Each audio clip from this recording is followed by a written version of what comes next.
Acision is the leading provider of mobile messaging, whether SMS, MMS, or even nowadays IP messaging over mobile handsets for about 130 countries, around 270 operators in those countries, 8 of the top 10 operators in the world.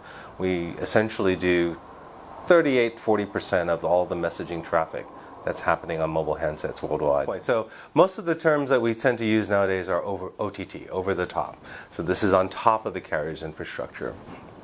The carriers for the longest time had a monopoly on being able to do mobile messaging. You would pay for the text message. And this was a very lucrative scheme for everyone involved in the food chain. The carrier, you would send a text message to your friend, it would cost you 5p. They would reply back, it would cost 5p. Operator's happy, you're happy. 2 16-year-old girls chatting about their love life can generate a fair amount of revenue for that operator. What changed, though, is with this idea of over the top, was applications became available because smartphone penetration started to increase dramatically, especially in the last 3 years. And as such, you didn't need the carrier infrastructure to actually send that message or reply back to it. Now you could get an app, put it on your phone, send a message to your friends, and not incur that message cost that it would take before with SMS or MMS. Moreover, over-the-top applications, over-the-top messaging tended to be far richer than what you could do with SMS text messaging. You could send pictures, videos, which bore out the growth of not only WhatsApp, but things like Snapchat, Instagram, things like that. So this is the new world order now. I think the biggest change, of course, is the most recent one, when we moved to IP messaging, which was, I think, sudden for a lot of the operators, and even within the industry at large.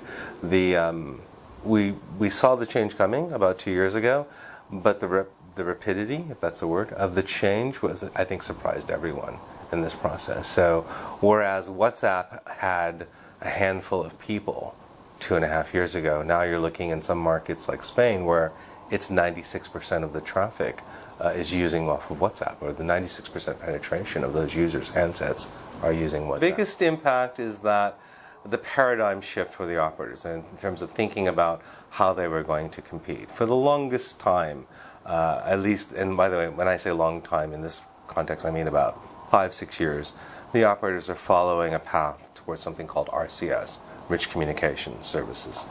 And RCS was positioned probably poorly at the beginning, but it was the idea that they would provide rich communication, similar to what OTT applications provide out of the box. Unfortunately, the adoption of this infrastructure, which is painfully financially expensive for the operators to take a hold of, hasn't borne out. Not as well the actual interaction capabilities, what you can actually do with a handset, has never found a real business case or real usage case for the users to interact through. So this is part of the problem for the operators. They're now looking at a world where WhatsApp has taken off. They've seen a massive valuation. By the way, we somehow seem to ignore Viper in this equation, right? They were sold for 900 something million, or roughly 300 times or 30 times their revenue at the time. And I think for the operators, what this means is they need to think differently, and they are now thinking differently. They're not waiting necessarily for the standards. They're trying to figure out either one of 3 strategies. Either A, they're just going to ignore it. That's a bad strategy, by the way, really bad strategy. B, they will try to partner with these OTT vendors, and a lot of operators are in fact doing that. They've essentially become a slightly more profitable dumb pipe in this process by taking part of the revenue off of the communications. Or a third one, and some of them are doing a mix of these, competing, trying to actually offer real valuable services and engage with the consumers. If I could step back for a second, if you think about the world order, 3 years ago, the operators are king. They had the relationship with the user. They had the billing relationship with the user, and the user couldn't do anything without dealing with the operator. Now, nobody thinks about that infrastructure anymore. All of the values move to the app layer. So if I ask you, or any of you, and you can pick 50 people out of your friend community, how many of them have not downloaded an app in the last 30 days? And not a single hand will go up, right? Because you're always thinking at that level. This is the place that the operators need to play in now.